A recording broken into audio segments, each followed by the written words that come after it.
Buyers versus investors. It's very important to know the difference between those two because in cities like Memphis, where I'm licensed at, there's over 60% of homes that are tenant occupied / investors compared to the national average, which is only 30. So that makes a big difference in when you're looking for a home and who you're competing against. The main difference between investors and buyers is that investors do not occupy the property. They want to get a tenant and get income from the property, whereas the buyer, they're looking to occupy the property and live in it. When it comes to looking for a home, investors are looking for more numbers based, more logically, when looking for a home, compared to a buyer, where they're looking for a property to live in and it's more emotional for them, how they make them feel. So those are the two differences. When putting in offers, investors use cash, hard money loans, or investment loans.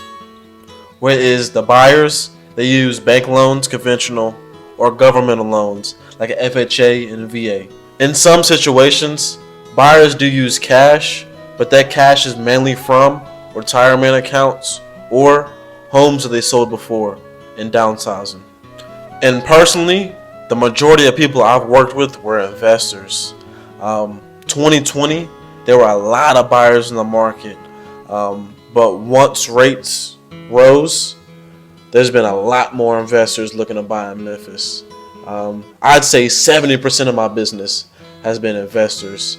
I always like working with buyers, but that's what I've seen. And also to the properties that I've listed, the majority of the time they pick a cash offer from investors. That's also something I've been seeing in the market recently.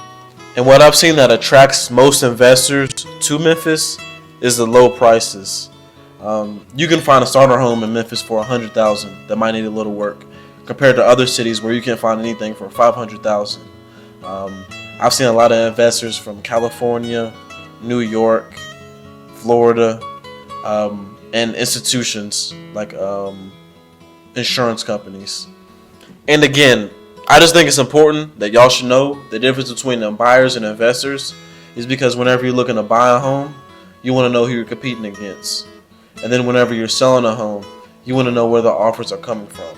And that's the video right there.